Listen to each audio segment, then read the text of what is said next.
Hello guys. हमारी सी tutorial series में हम बात कर रहे हैं ऑपरेटर्स की। और आज हम डिस्कस करेंगे bitwise operators. Bitwise operators basically आपके बिट्स पर वर्क करते हैं।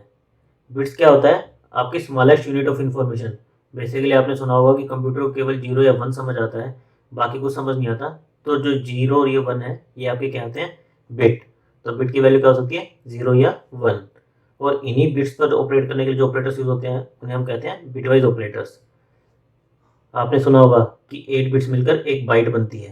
तो बेसिकली जो हम कैरेक्टर डेटा टाइप लेते हैं ना, KRC या कोई भी वेरिएबल कैरेक्टर टाइप का डिक्लेयर करते हैं, तो एक कैरेक्टर का उसका साइज होता है 8 बिट्स या फिर एक बाइट। इसके बारे में हम फर्दर डिस्कस करेंगे जब हम बात करेंगे कि अलग अलग डेटा टाइप कितनी मेमोरी लेता है। अभी हम फोकस करते हैं हमारा बिटवाइज ऑपरेटर्स पर। सी में 6 टाइप के बिटवाइज ऑपरेटर्स होते हैं: बिटवाइज एंड, और, xor, complement, left shift and right shift. इनको हम इस टेबल की हेल्प से समझने की कोशिश करते हैं। यहाँ पर बेसिकली मैंने क्या लिया, दो वेरिएबल्स लिए हैं, ए और बी। अब क्योंकि बिट्स की वैल्यू क्या हो सकती है?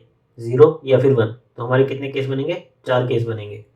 दोनों की वैल्यू जीरो है, ए की वैल्यू जीरो है, बी की वन है, ए की वन है, बी की जीरो है, या फिर दोनों की वैल्यू वन है। तो ये हमारे 4 केस बनेंगे। तो इन चारों केस में अलग अलग ऑपरेटर का आउटपुट क्या आएगा, ये डिस्कस कर लेते हैं। सबसे पहले हम बात करते हैं एंड ऑपरेटर की। एंड ऑपरेटर में क्या होता है? अगर आपके सारे बिट्स वन हैं तो आपका आउटपुट वन आएगा, अदरवाइज जीरो आएगा। तो कोई भी अगर ए या बी में से कोई भी एक जीरो है तो आपका आउटपुट क्या आएगा? जीरो। और सारे अगर वन है तो आपका आउटपुट आएगा वन। और ऑपरेटर में होता है कि अगर आपका कोई भी एक बिट वन है तो आपका आउटपुट आएगा वन, अदरवाइज जीरो। जैसे यहाँ पर आपका जहाँ जहाँ वन है, किसी में भी ए या बी में एक, तो आपका आउटपुट आएगा वन, अदरवाइज आपका आउटपुट क्या आएगा? जीरो। इसी तरह जोर में क्या होता है? अगर आपके दोनों बिट सेम है, जीरो जीरो है या वन वन है, उस केस में तो आपका आउटपुट आता है जीरो। और अगर दोनों बिट डिफरेंट है, जैसे एक जीरो है एक वन है, या एक वन है दूसरा जीरो है, तो उस केस में आपका आउटपुट आता है वन। तो हमारे बीच वाले दो केस में आउटपुट क्या आया? वन। और जिसमें बिट सेम है, वन वन या जीरो जीरो, उसमें आउटपुट क्या आया? जीरो। इसका कॉम्प्लीमेंट आपका क्या करता है? कॉम्प्लीमेंट आपके बिट को इन्वर्ट कर देता है। जैसे जीरो है तो उसको वन कर देगा, और अगर वन है तो उसको जीरो कर देगा। तो इसको अब हम एक एग्जाम्पल के हेल्प से समझ लेते हैं। यहाँ पर मैं दो नंबर लेता हूँ, ए और बी। ए में मैंने लिया आपका 1110, और बी में लिया आपके 4 बिट्स 0100। तो अब इनमें देख लेते हैं कि सबका आउटपुट क्या क्या आएगा। जब हम एंड ऑपरेटर का यूज़ करेंगे तो आपके 00 का आउटपुट क्या आ जाएगा? जीरो। 10 का आउटपुट क्या आएगा? जीरो। 11 का आउटपुट क्या आएगा? वन। 10 का आउटपुट क्या आएगा? जीरो। ये सब ऊपर की टेबल से आउटपुट आ रहे हैं। हम क्या कर रहे हैं? एक एक बिट को कंपेयर कर रहे हैं। जैसे 00, इन दोनों को लिया और इनका एंड किया, इसका आउटपुट यहाँ स्टोर किया। फिर 10, इन दो को किया, इसका आउटपुट यहाँ स्टोर किया। फिर नेक्स्ट दो को किया, इसका आउटपुट यहाँ स्टोर किया। फिर नेक्स्ट दो को 1 और 0 को किया, फिर इसका आउटपुट यहाँ स्टोर किया। तो मेरा फाइनल आउटपुट क्या आ गया? 0100। इसी तरह अब मैं अगर इन्हीं दो नंबरों का और करके देखूँ तो क्या आएगा? मेरे 00 का आउटपुट और के केस में क्या होता है? जीरो। 10 के केस में वन, 11 के केस में वन, 10 के केस में वन। तो मेरा फाइनल आउटपुट और के केस में क्या आ जाएगा? 1110। अब मैं इस तरह जोर का देखूँ इन दो नंबर्स का, तो जोर के केस में क्या होता है? अगर आपके दोनों बिट सेम है तो आउटपुट जीरो, डिफरेंट है तो वन। तो 00 का क्या आया? जीरो। 10 का डिफरेंट है तो आउटपुट क्या आया? वन। वन वन दोनों बिट सेम है तो आउटपुट क्या आया? जीरो। 10 का आउटपुट क्या आया? वन। तो ये आपका हो गया जोर का आउटपुट। इसी तरह अगर मैं एक नंबर लेता हूँ 1110 और उसके आगे इन्वर्ट कर देता हूँ, तो इन्वर्ट के केस में क्या होगा? आपके सारे डिजिट इन्वर्ट हो जाएंगे। जीरो आपका क्या बन गया? वन।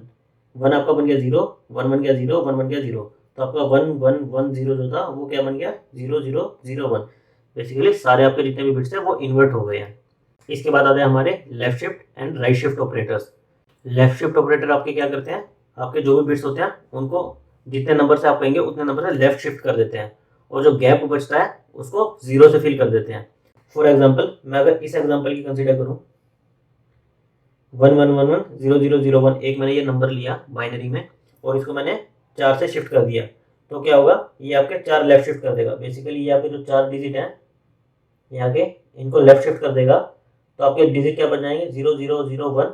और जो गैप बचेगा आपका उसको क्या कर देगा? जीरो से फिल कर देगा। 4 का गैप बचा तो 4 को जीरो से शिफ्ट फिल कर दिया। तो आपका फाइनल आउटपुट क्या आया? 0001 0000। तो यहाँ पर मैंने क्या किया है? सेम नंबर को जीरो से शिफ्ट किया, वन से शिफ्ट किया, टू से शिफ्ट किया, थ्री से शिफ्ट किया, फोर से शिफ्ट किया आउटपुट। जब मैं जीरो से शिफ्ट करूंगा तो मेरा नंबर सेम ही रहेगा एज इट इज। जब मैं वन से शिफ्ट करूंगा तो मेरा क्या होगा? ये वाला वन मेरा शिफ्ट हो जाएगा और यहाँ पे जो गैप बनेगा वहाँ पे मेरा क्या जाएगा 0। तो ये नंबर बन जाएगा। 2 के केस में क्या होगा, जब 2 से शिफ्ट करूँगा तो ये दोनों जो नंबर है ये हट जाएंगे और जो राइट में जो गैप बनेगा वहाँ पर क्या जाएगा 0 0। 3 से जब करूँगा तो ये तीनों 1 हट जाएंगे, मेरे लेफ्ट वाले तीनों डिजिट हट जाएंगे और जो गैप बनेगा यहाँ पर 3 डिजिट का वहाँ पर क्या फिल हो जाएगा 0 0 0। इसी तरह 4 का एग्जाम्पल हमने ऑलरेडी डिस्कस किया ही है। लेफ्ट शिफ्ट इक्विवेलेंट ऑपरेशन आपका क्या होता है, मल्टीप्लाइंग बाय 2। ये हमें तब समझ आएगा जब हम बाइनरी टू डेसिमल और डेसिमल टू बाइनरी कन्वर्जन सीख जाएंगे। तो अभी हम राइट शिफ्ट ऑपरेटर को डिस्कस कर लेते हैं। राइट शिफ्ट में क्या होता है, आपका लेफ्ट शिफ्ट का ऑलमोस्ट उल्टा है। बेसिकली आपके डिजिट राइट में शिफ्ट होते जाएंगे और जो लेफ्ट में गैप बनेगा वहाँ पर आपका 0 से फिल हो जाएगा। जैसे अगर जब मैं 0 से शिफ्ट कर रहा हूँ तो आपका नंबर सेम ही रहेगा। 1 से जब मैं शिफ्ट करता हूँ तो आपका क्या होगा, ये वाला डिजिट राइट मोस्ट डिजिट ये गायब हो जाएगा और जो लेफ्ट में गैप बनेगा वो अब 0 से भर दोगे। जब मैं 2 से शिफ्ट करूँगा तो क्या होगा, मेरे ये दोनों डिजिट गायब हो जाएंगे और जो लेफ्ट में गैप बनेगा वो 0 से फिल कर दूंगा। 3 के केस में सेम, ये तीनों डिजिट मेरे गायब हो जाएंगे और लेफ्ट में जो गैप बना वो मैंने 0 से फिल कर दिया। 4 के केस में ये चारों डिजिट गायब हो गए और जो मेरा गैप बना उसमें मैंने ये चारों डिजिट 0 से फिल कर दिए। जैसे लेफ्ट शिफ्ट में आपका क्या था, मल्टीप्लाई बाय 2 इफेक्ट देता था, ऐसे ही जो राइट शिफ्ट आपका है बेसिकली डिवाइड बाय 2 और इग्नोरिंग रिमाइंडर। कहने का मतलब है कि जो ये मैंने नंबर लिखा है ये आपका अगर हम डेसिमल में लिखते हैं तो ये 241 के इक्विवेलेंट होता है और मैं इसको अगर 2 से डिवाइड करूं तो क्या आएगा आपका 120, क्योंकि मैं रिमाइंडर जो बचेगा बस उसको इग्नोर कर दे रहा हूँ। तो मेरा ये वाला जो नंबर है ना ये 120 को रिप्रेजेंट करता है। इसी तरह जब मैं इसको 2 से शिफ्ट करता हूँ तो इसका क्या मतलब है, 241 को मैं पहले 2 से डिवाइड कर रहा हूँ, आउटपुट आया 120, इसको फिर से मैं 2 से डिवाइड कर रहा हूँ, यानी उसको 2 बार 2 से डिवाइड कर रहा हूँ तो आउटपुट क्या है 60। तो ये जो नंबर है मेरा 60 को रिप्रेजेंट करता है। इसी तरह ये नंबर मेरा क्या है 60/2 30 को रिप्रेजेंट करता है और ये नंबर 15 को रिप्रेजेंट करता है। तो राइट शिफ्ट आपका क्या देता है, इक्विवेलेंट इफेक्ट देता है डिवाइड बाय 2 के, और लेफ्ट शिफ्ट आपका मल्टीप्लाइंग का इफेक्ट देता है बाय 2 से। आई नो कि अभी जो हमने डिस्कस किया वो आपको पूरी तरह से समझ नहीं आया होगा, कुछ पार्ट ही समझ आया होगा केवल, लेकिन बिटवाइज ऑपरेटर को पूरी तरह से समझने के लिए हमें कुछ एक्स्ट्रा इन्फॉर्मेशन की जरूरत होती है। जैसे हमें पता होना चाहिए कि नंबर सिस्टम क्या होता है, फिर हमें पता होना चाहिए कि भाई एक नंबर सिस्टम से दूसरे नंबर सिस्टम में कन्वर्ट कैसे करते हैं, और फिर हमें कुछ मेमोरी लेआउट का भी कि भाई बिट्स क्या होते हैं, हमारे बाइट्स क्या होते हैं, हमारी मेमोरी कैसे स्टोर होती है, उसके बारे में भी जानकारी होनी चाहिए। डोंट वरी गाइस, इन सब चीज़ों के बारे में हम कोर्स में बाद में डिस्कस करने वाले हैं, और जब हम इन चीज़ों को डिस्कस कर लेंगे उसके बाद हम बिटवाइज ऑपरेटर को फिर से रिविजिट करेंगे। अभी के लिए हम एक सैम्पल प्रोग्राम देख लेते हैं जिसमें हम बिटवाइज एंड ऑपरेटर का यूज़ करेंगे। यहाँ पर मैंने एक प्रोग्राम लिखा है। बेसिकली मैंने क्या लिया, 2 इंटीजर्स लिए हैं, एक 10 और एक 8, और मैंने आउटपुट में क्या प्रिंट कराया है, दोनों का एंड, ए एंड बी।